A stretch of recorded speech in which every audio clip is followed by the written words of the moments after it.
Dios te bendiga, bienvenido a este tiempo del devocional diario. El día de hoy vamos a estar hablando sobre el aceite de la unción. Y para esto nos vamos a enfocar en Éxodo en el capítulo 30, versos desde el 22 hasta el 31. Habló más Jehová a Moisés diciendo: tomarás especias finas, de mirra excelente 500 siclos, y de canela aromática la mitad, esto es 250 siclos, de cálamo aromático 250 siclos, de casia 500 siclos, según el ciclo del santuario, y de aceite de oliva un hin. Y harás de ello el aceite de la santa unción, superior en ungüento, según el arte del perfumador, será el aceite de la unción santa.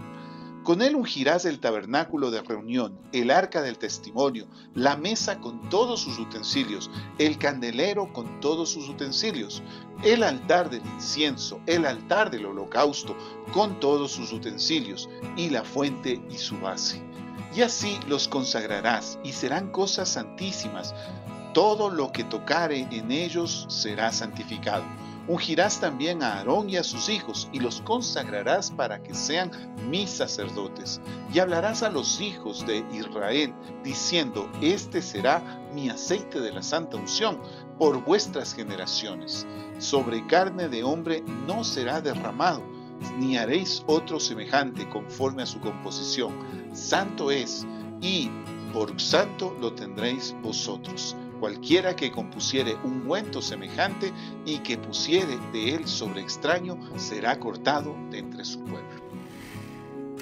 En esta porción nosotros podemos ver cómo Dios establece la fabricación de lo que va a ser el aceite o el ungüento para santificar tanto los utensilios como a los sacerdotes para la labor que se está estableciendo en el santuario.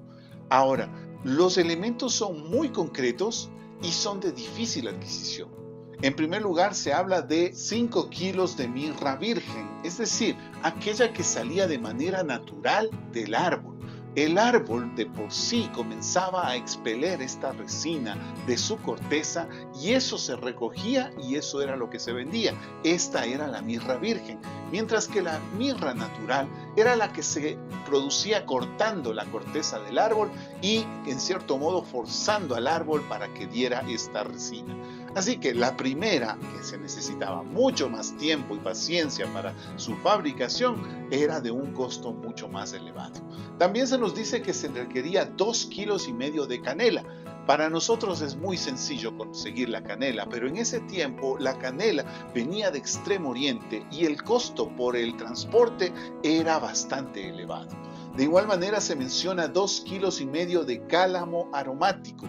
Esto procedía de la península arábiga. De igual manera, el transporte era costoso y por ello su adquisición no era tan fácil como nosotros pudiésemos imaginar. También se mencionan 5 kilos de casia. Esto se podía conseguir únicamente en la costa sur de la India, lo cual otra vez nos muestra lo difícil que era su adquisición. Todo esto, estos 4 elementos que eran sólidos o se los adquiría en su versión sólida, se los mezclaba en el aceite de oliva y el proceso era básicamente que cada uno por separado se los ponía a hervir en agua. Una vez que ya habían hervido, se los mezclaba en el aceite de oliva. Una vez que se habían mezclado en el aceite de oliva, se procedía a hervir el aceite de oliva hasta lograr que todo el vapor, todo el agua saliese. Y entonces se tenía este perfume que servía para poder colocarlo tanto en los sacerdotes como en todos los utensilios del tabernáculo. Esto hacía que cuando un sacerdote saliese del lugar santo o saliese del tabernáculo y andase por el campamento de Israel, fuese expeliendo este olor, este aroma tan particular, tan exclusivo, porque recordemos que el texto dice que nadie más podía fabricarlo, so pena de ser expulsado del pueblo, de la comunidad de Israel. Así que era muy delicado y nadie podía fabricarlo. Incluso si llegase a conseguir los productos, estaba prohibida su fabricación.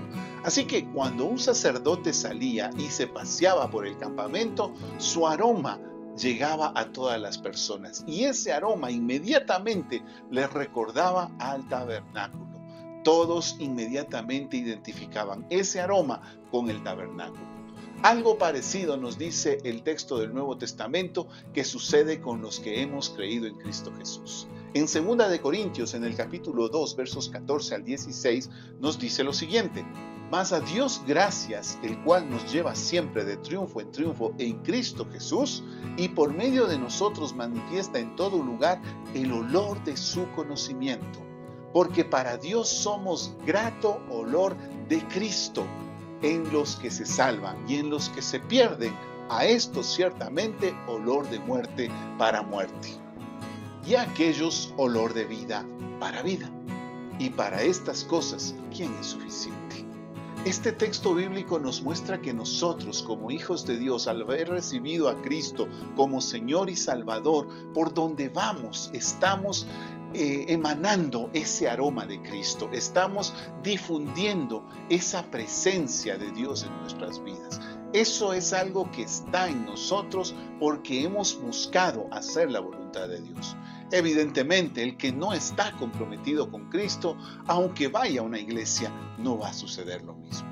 Pero aquel que está en la presencia de Dios, aquel que está buscando a Dios en comunión, en oración, en búsqueda de su palabra, en tratar de cumplir con la voluntad de Dios, pues esa persona por donde va emana el aroma de Cristo. ¿Cómo estás tú? Tu presencia es una presencia en la cual las personas dicen realmente aroma de Cristo hay aquí presente. Que Dios te bendiga.